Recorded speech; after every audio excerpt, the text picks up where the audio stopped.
오늘은 느헤미야 무너진 성벽을 재건하다. 느헤미야 무너진 성벽을 재건하다라는 제목으로 하나님 말씀 나누겠습니다. 3월 1일 3.1절 1919년 3.1 만세 운동이 있었던 지가 이제 2019년이 되어서 100년이 되었어요. 그래서 올해는 평년보다 더 대대적으로 3.1 만세 운동 기념 행사를 정부 차원에서나 또 많은 기관 차원에서 그렇게 가졌던 것을 신문과 뉴스 언론을 통해 보았습니다. 여러분, 질문을 할게 한번 여러분은 의견을 한번 표시해 줬으면 좋겠어요. 지금부터 100년 전에 내가 이 조선 땅에 살고 있었다면, 일제강점기에 내가 태어났다면 나는 독립운동에 참여할 것이다. 한번 손 한번 들어보겠습니까? 100년 전 내가 조선 땅에 젊은이로 청년으로 있었다면 나 3.1 만세 운동에 참여하고 독립운동에 참여하고 적극적인 항일에 나서겠다. 손 한번 들어보겠습니까? 예. 감사합니다.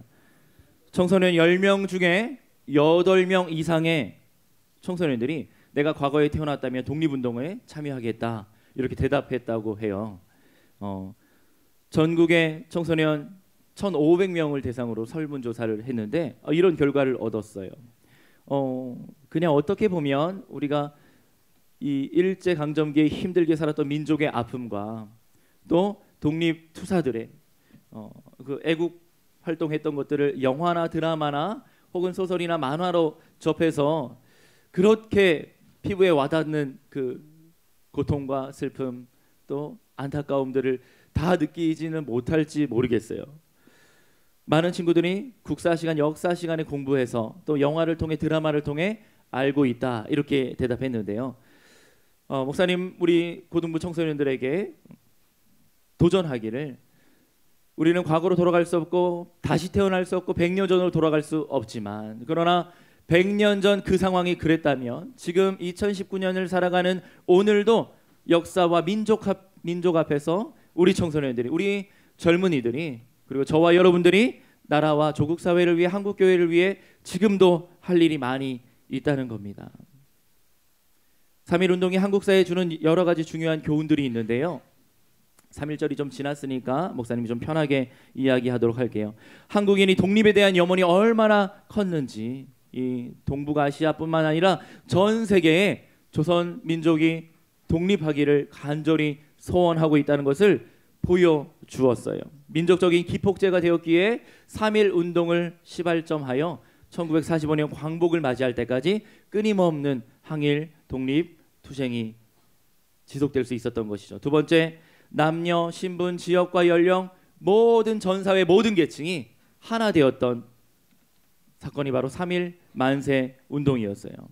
그리고 그 중심에 기독교가 있었다는 사실을 역사 교과서는 드러내지 않고 있습니다.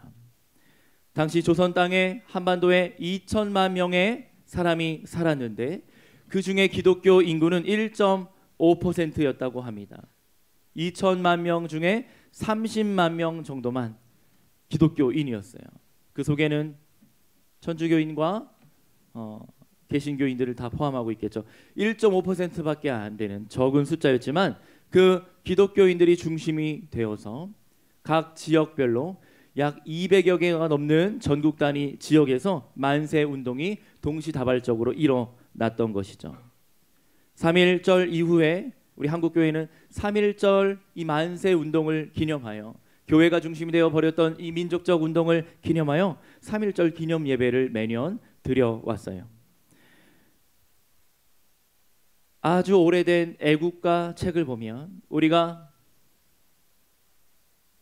공식적인 행사를 할 때, 국가 행사를 할 때, 또 학교에서 조회 시간에 부르는 애국가 하나님이 보호하사 우리나라 만세 1907년에 출판되었던 하나님을 찬양하는 찬송가 찬미가에는 이 애국가가 찬송가로 실려 있어요.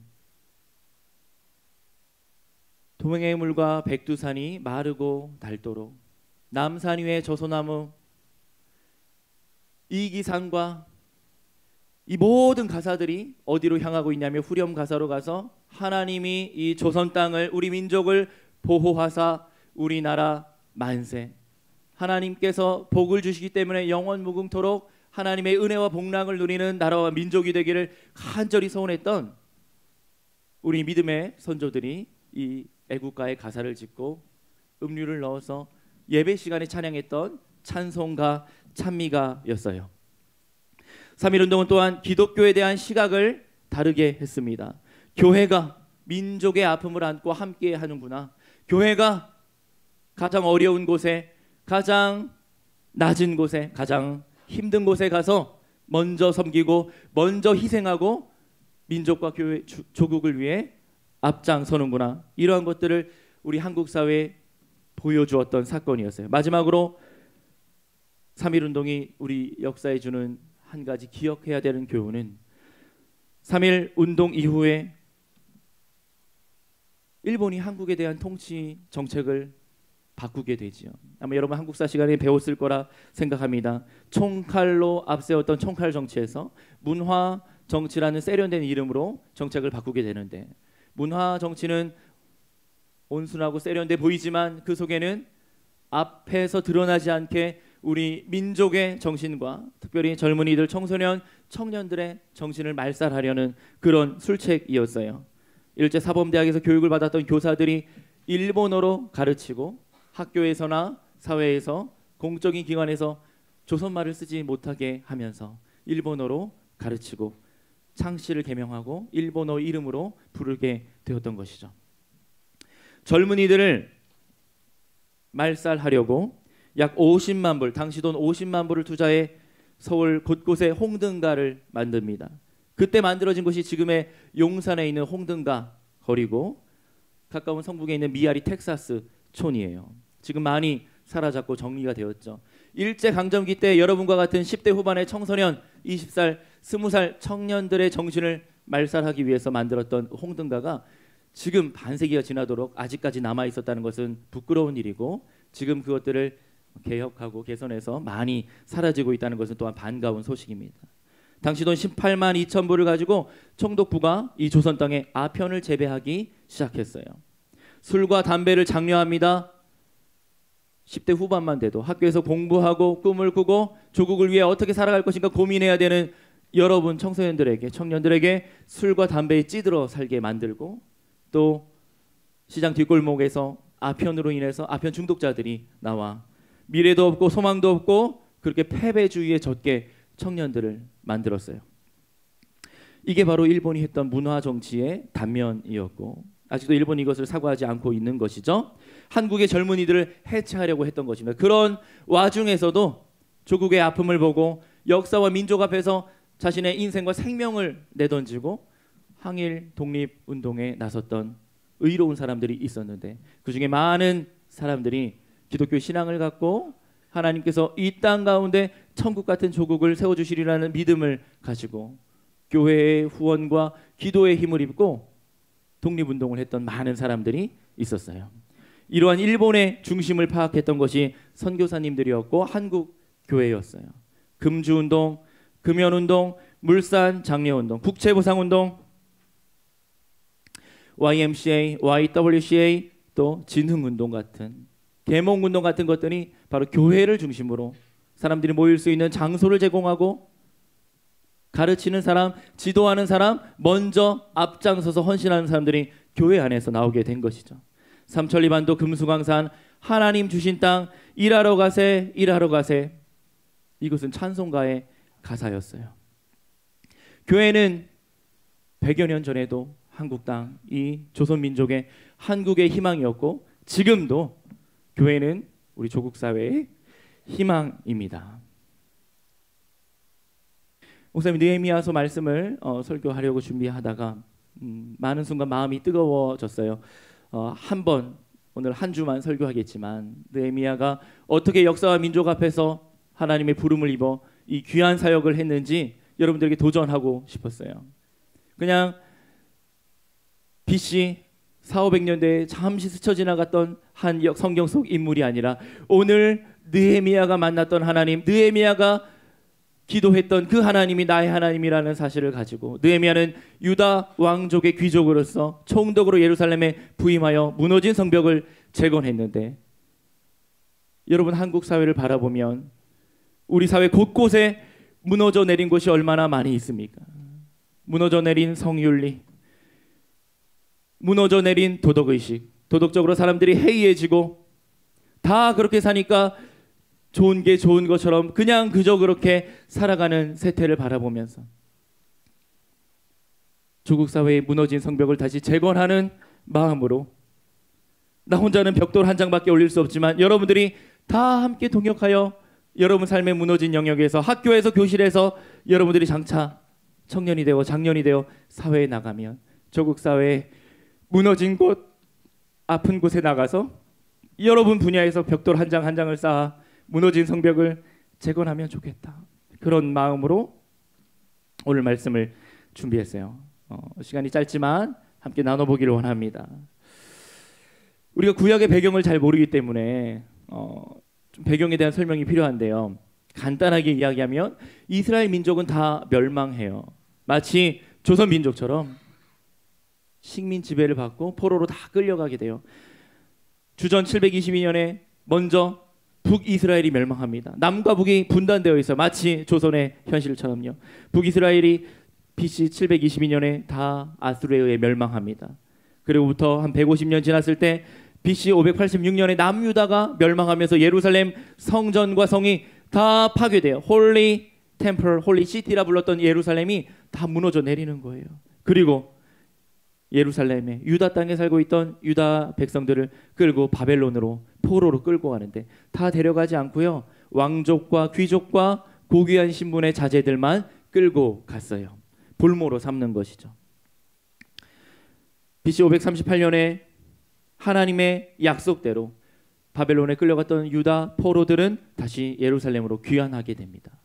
하나님께서 70년 후에 예루살렘 성전이 회복될 것과 다시 그 땅이 회복될 것을 예언하시고 약속하셨는데, 예레미야 선지자의 그 예언처럼 하나님께서는 다시 회복시켜 주시는데 1차 포로 귀환 스룹바벨이라고 하는 지도자를 통해 1차로 포로들이 귀환하게 되고요. 스룹바벨은 예루살렘에 도착해 보니까 예루살렘 성전이 다 무너져 있는 거예요.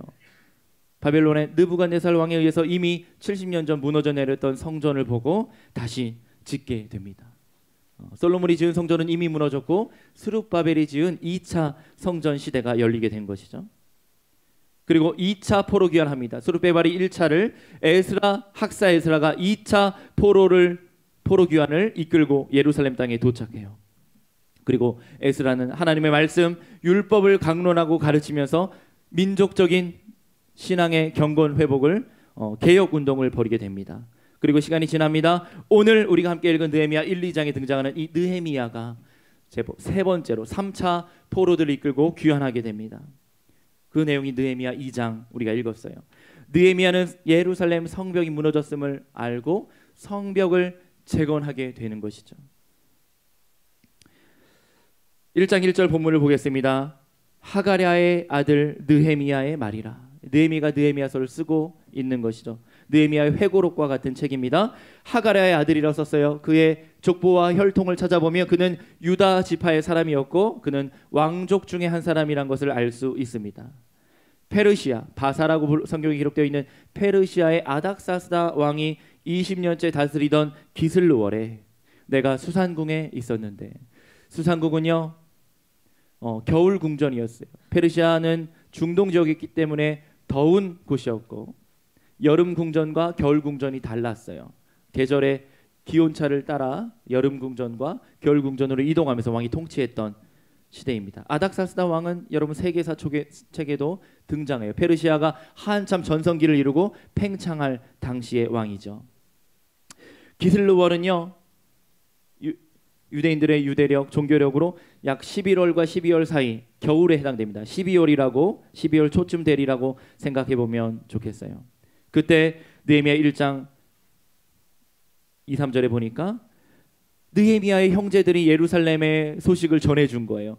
예루살렘에 가보았더니 성전, 성벽이 다 무너져 내리고 성문은 불타서 황폐화되었다. 사람이 살만한 동네가 아니다. 그것이 과연 하나님의 거룩한 성전이 있는 곳이라 말할 수 없는 비참한 상황이다. 이런 이야기를 하게 된 거죠. 그때 그 말을 들었던 느헤미야가 이렇게 반응하게 되는 것이죠. 4절과 5절입니다. 우리 느헤미야 1장 4절과 5절 말씀 한번 함께 읽어보겠습니다. 느헤미야의 심정을 한번 공감해 보세요. 함께 읽습니다. 시작.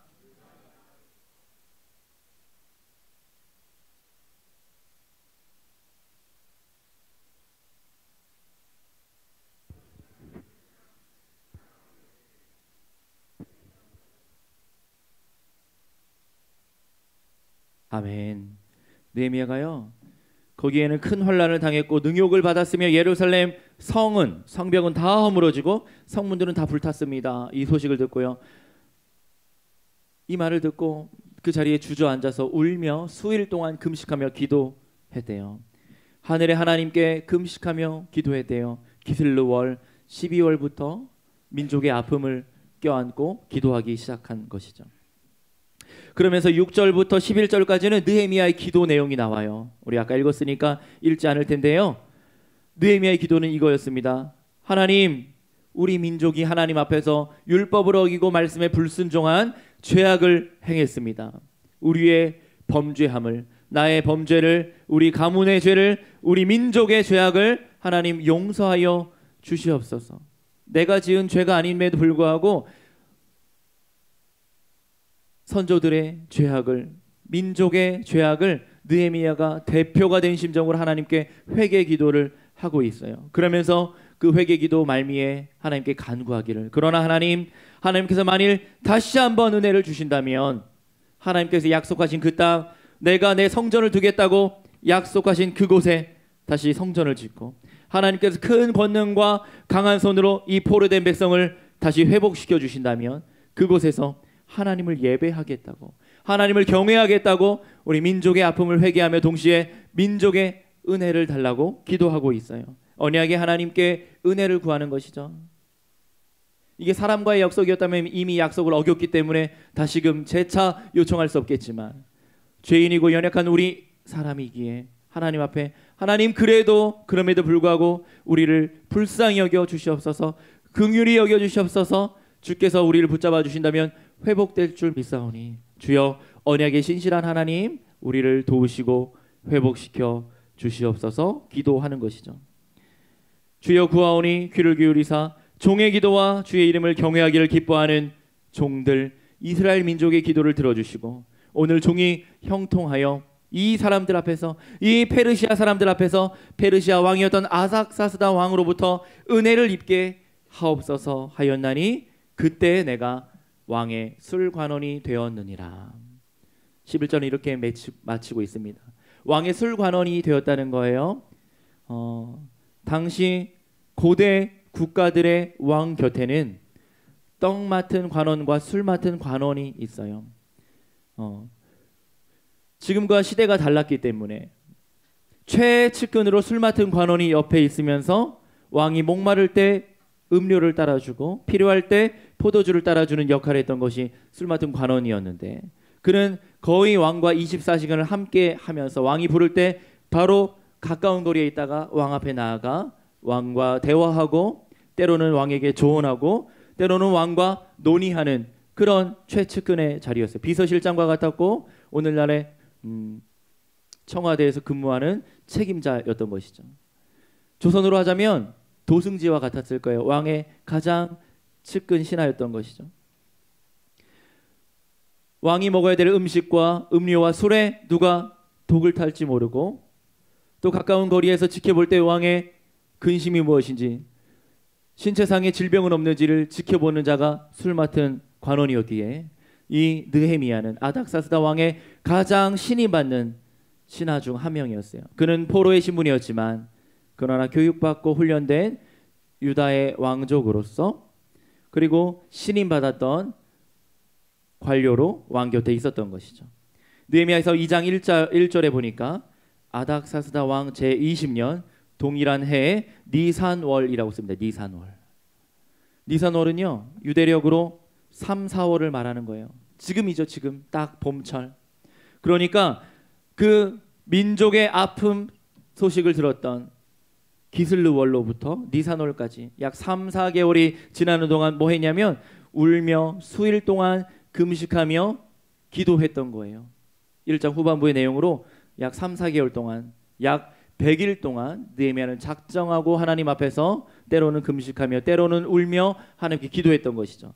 그때 왕 앞에 포도주가 있기로 내가 왕에게 포도주를 드렸는데 이전에는 내가 한 번도 왕 앞에서 수척한 얼굴 근심 어린 표정으로 선 적이 없었는데 민족의 아픔을 생각하니 수심이 가득해진 겁니다. 2절에 보니까 왕이 질문해요. 느헤미야야, 네가 병이 없는데 어찌하여 얼굴에 수심이 가득하냐? 이는 필연 네 마음에 근심이 있는 것 아니냐? 이렇게 질문한 거죠. 이거는 느헤미야가 왕에게 일상의 건강을 체크하며 드려야 되는 질문인데 반대로 왕이 느헤미야에게 질문하는 거예요. 너 괜찮냐? 혹 왕에 대한 음모가 있거나 혹 왕에 대한 독살에 대한 생각이 있더라면 술 맡은 관원이 밝은 얼굴 긍정적인 표정으로 왕을 대할 수 있겠습니까? 그러니 이 술 맡은 관원은 왕 앞에서 항상 웃으며 항상 밝은 표정으로 대해야 되는데 그러지 못했던 것이죠. 이건 왕 앞에서 큰 죄가 될 수 있는 장면입니다. 그때 느헤미야는 2장 3절에 이렇게 대답합니다. 우리 함께 읽어봅니다. 왕께 대답하되 시작.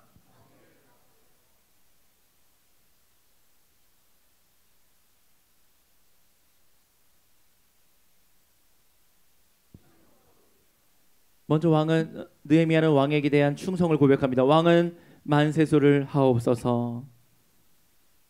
내 조상들의 묘실이 있는 예루살렘 성읍이 지금까지 황폐화되어서 성문은 다 불에 타고 성벽은 무너져 내렸사오니 제가 어찌 수심이 없겠습니까?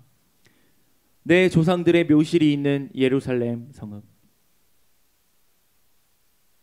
하나님의 거룩한 임재의 상징이었던 하나님의 법궤 언약궤가 모셔져 있는 거룩한 성전이 있었던 예루살렘 성읍이 다 황폐화되었다. 그러니 내가 수심이 가득하다 이야기하는 것이죠. 4절에 보니까 왕이 이런 질문을 해요. 네가 무엇을 원하느냐? 왕이 좋은 마음으로 느헤미야에게 내가 무엇을 도와줄 수 있을까 널 위해 질문할 때 우리 4절 말씀 한번 4절과 5절 한번 읽어보겠습니다. 시작.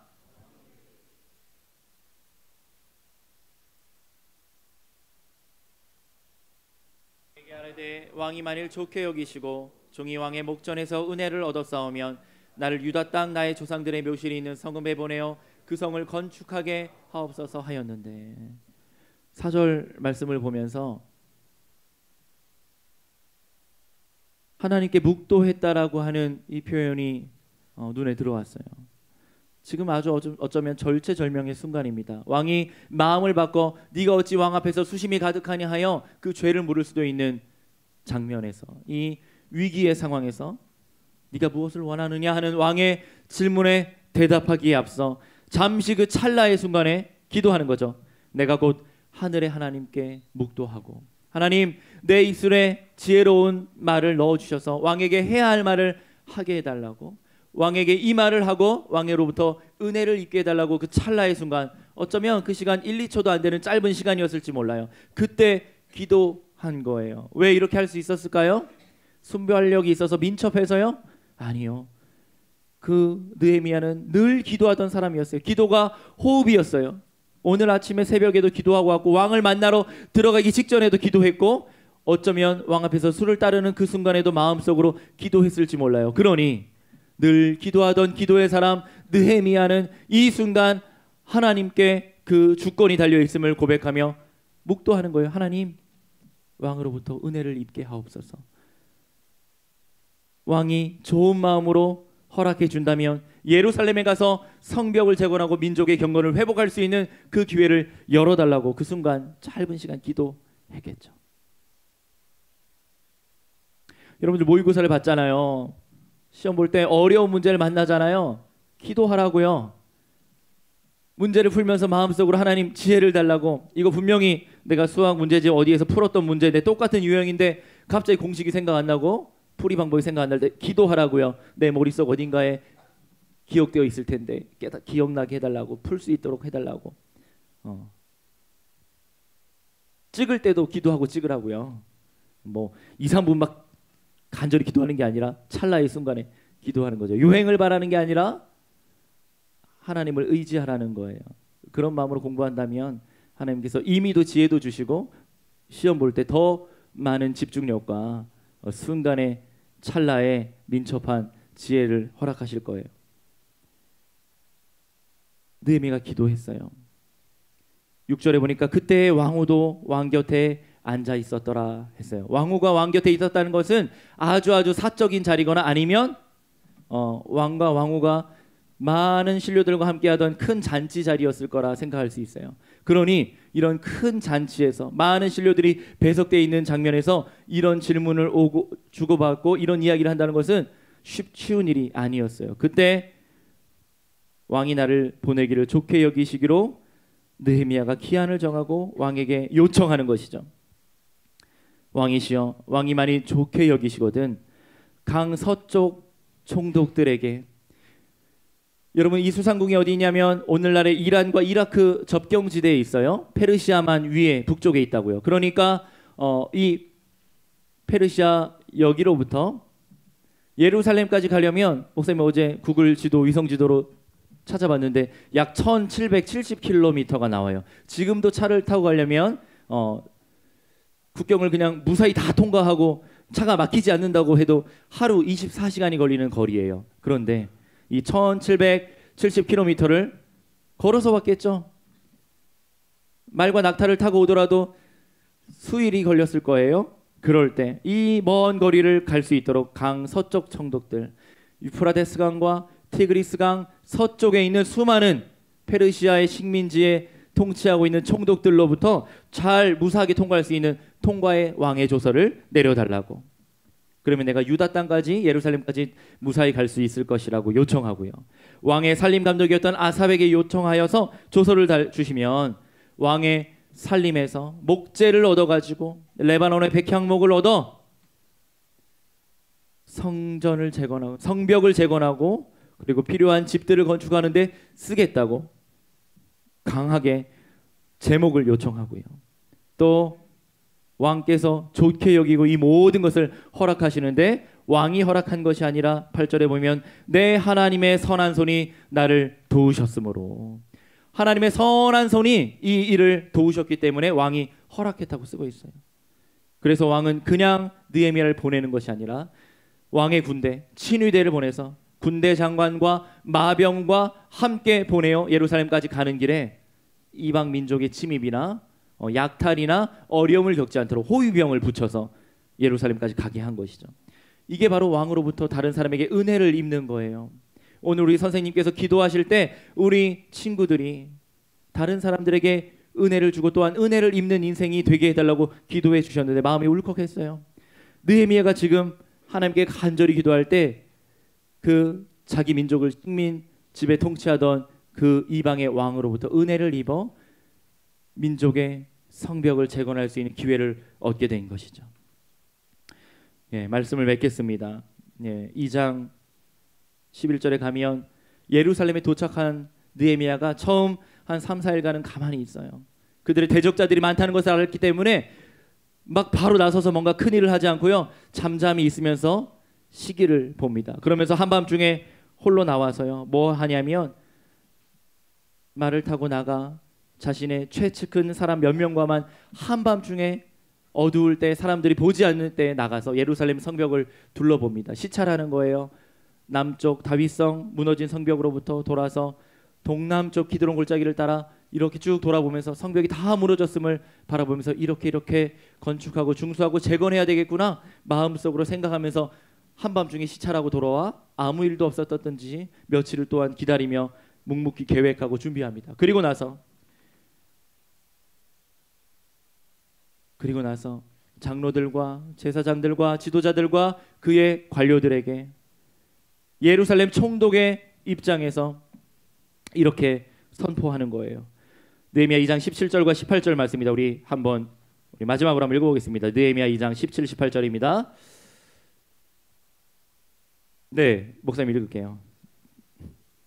사람들 앞에서, 방백들 앞에서 느헤미야가 이렇게 선포해요. 우리가 당한 곤경은 여러분들도 보았습니다. 예루살렘이 이미 황폐화되었고 성문은 불탔습니다. 자, 예루살렘 성을 건축하여 다시는 민족의 수치를 당하지 맙시다.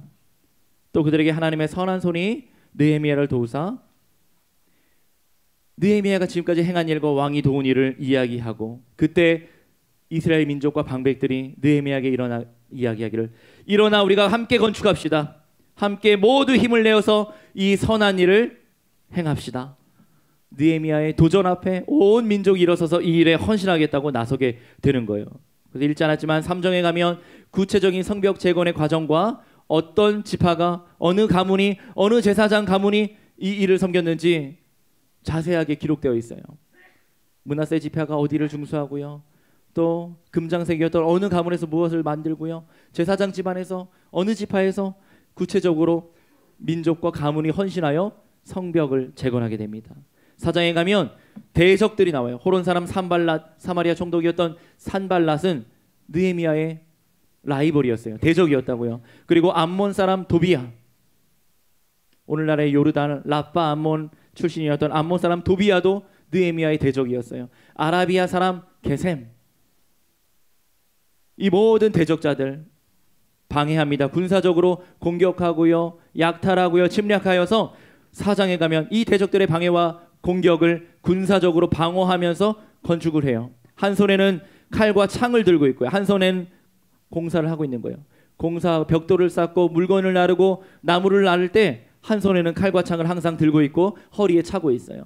뒤에서 민장들이, 무장한 군사들이 지키고 있고 나팔을 들고 있어요. 그래서 혹 대적자들이, 군사들이 공격하게 될 때 나팔을 크게 불면 각지에 흩어져서 성벽을 재건하고 있던 사람들이 다 모여가지고 방어할 수 있도록 그런 군사 시스템을 갖춰놓고 건축하는데요. 이 대적들의 공격과 방해 공작들,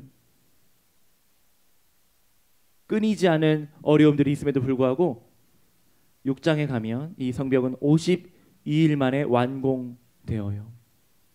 여러분들 예루살렘에 가보게 되면 결코 이 수십일 내에 지을 만한 규모가 아니라는 것 알 수 있어요.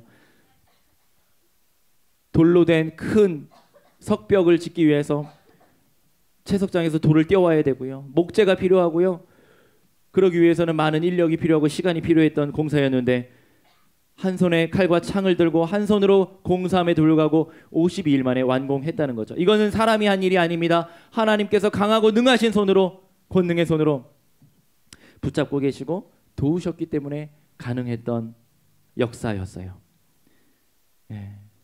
7장에는 포로 귀환 자들의 명단이, 8장에는 수문 앞 광장에서 에스라가 드디어 율법을 낭독하며 율법을 선포하여, 율법이 선포될 때 백성들이 아멘 아멘 하면서 일어나서 말씀을 듣고 울며 자복하며 회개했고, 그러면서 그동안 끊어졌던 절기를 다시 지키게 되는데 초막절 절기가 회복되어요. 이때는 벌써 가을이 된 거예요, 시간이 지나서.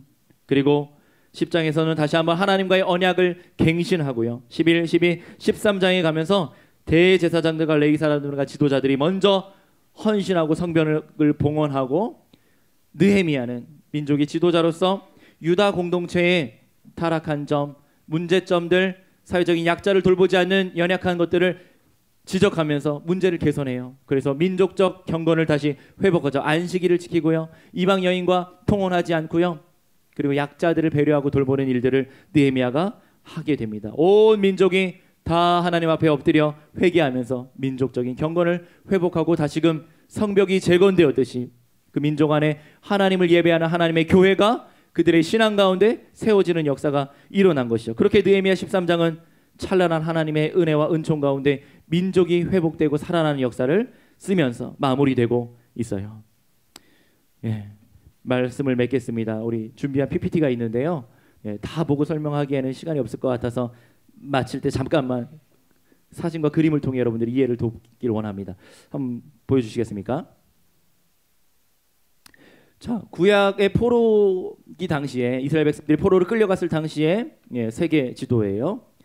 저기 오른쪽 아래 파사라고 되어 있는 곳이 페르시아입니다. 페르시아. 오늘날의 페르시아만 그 북쪽에 있는데 이란 지역이죠. 그래서 이란과 이라크 지역인데 지금은 우리가 뭐 아시안컵 같을 때 축구할 때 만나는 나라지만, 지금 중동 국가고 이슬람 국가지만 저 당시에는 세계를 제패했던 로마가 등장하기 전까지 저 지중해 사회의 중동 고대 근동 지역을 지배했던 제국이었어요. 처음엔 아수르가, 그 다음에는 바벨론이, 그 다음에는 페르시아가 제국을 차지하게 된 것이죠. 저 페르시아만 북쪽 수산궁에서 예루살렘까지 1770km를 포로들 이끌고 느헤미야가 귀환한 것이죠. 다음이요. 예. 이렇게 이스라엘이 멸망했을 때 아수르로 포로가 끌려가고, 남유다가 멸망했을 때 바벨론으로 포로가 끌려갔는데, 바벨론 제국이 곧 페르시아에게 정복당하면서 유다 백성들은 곧 페르시아의 포로가 되었어요. 그리고 시간이 지나서 하나님의 약속대로 70년 만에 성전이 회복되게 되는데, 그때 1, 2, 3차에 걸쳐 포로들이 귀환합니다. 첫 번째는 스룹바벨에 의해서, 두 번째는 에스라에 의해서, 세 번째는 느헤미야에 의해서 포로들이 귀환하게 되는 것이죠. 느헤미야는 술 맡은 관원장이었어요. 우리 청소년 매일 성경에 이런 그림이 그려져 있더라고요. 느헤미야가 한밤중에 말을 타고 자신의 신하들 몇 명과 함께 예루살렘 남동쪽 성벽을 돌면서 시찰을 하던 장면을 그림 그리는데, 이 그림은 역사 기록화예요.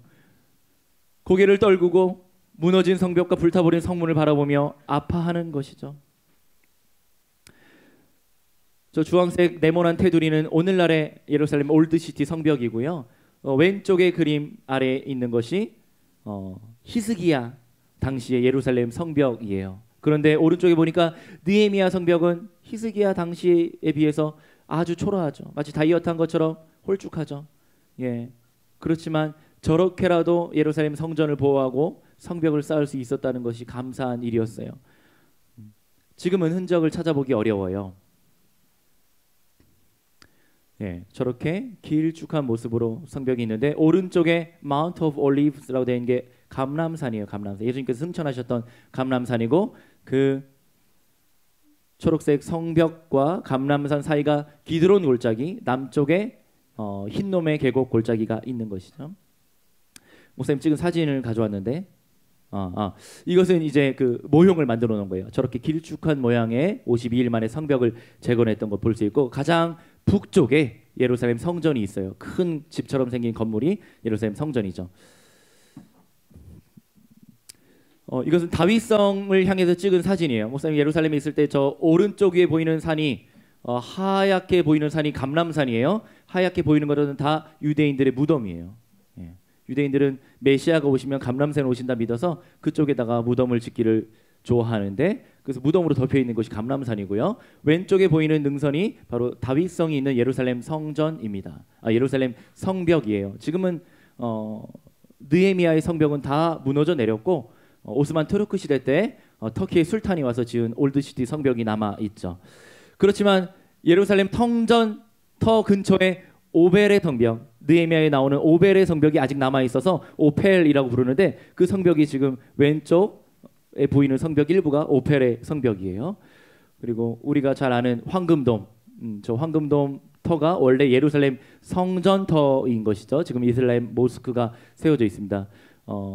마가의 다락방 근처에 서서 높이 올라가가지고 찍은 사진이에요. 저쪽은 오른쪽에 보이는 벽이 예루살렘의 서쪽 벽이에요. 서쪽 벽. 저것은 느헤미야가 지은 벽이 아니라 헤롯 대왕이, 예수님 당대에 헤롯 대왕이 지은 헤롯 성전 벽이죠. 예.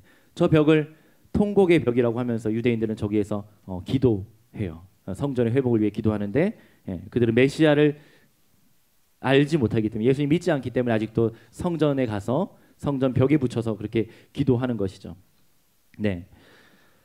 사랑하는 고등부 친구들, 이 느헤미야서를 통해서 여러분들과 나누고 싶은 말씀이 너무나 많은데 지금 짧은 시간에 다 할 수 없어요. 그러나 오늘 목사님이 처음 3.1운동 이야기도 하고, 우리가 민족과 역사 앞에서 조국 사회와 한국 교회를 위해서, 또 내 삶의 무너진 영역과 한국 사회를 바라보며 우리가 해야 될 일이 무엇인가 한번 묵상해 보자고 도전했어요.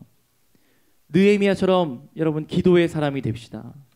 내 삶의 무너진 영역, 조국 사회를 바라보며 교회가 해야 될 일들, 하나님께서 나에게 주신 사명이라고 알고 여러분들이 그 일을 행했으면 좋겠어요. 하나님의 사람으로 하나님의 뜻이 이 땅 가운데 이루어지도록 여러분들이 하나님의 일꾼 되었으면 좋겠어요. 일하러 가세, 일하러 가세. 삼천리 금수강산 하나님 주신 아름다운 땅 일하러 가세. 이렇게 우리 믿음의 선배들이 찬양하면서 조국 사회를 위해 민족을 위해 기도하고 애썼던 것처럼 저는 우리 고등부 친구들이 지금 청소년기에 그런 꿈을 품고 그런 비전을 가지고 실력을 쌓고 신앙을 쌓아 여러분 때가 되면 청년이 되어 장년이 되어 조국 사회와 한국 교회의 기둥 같은 일꾼이 되어 그 일을 섬기는 여러분들 되기를 축복합니다.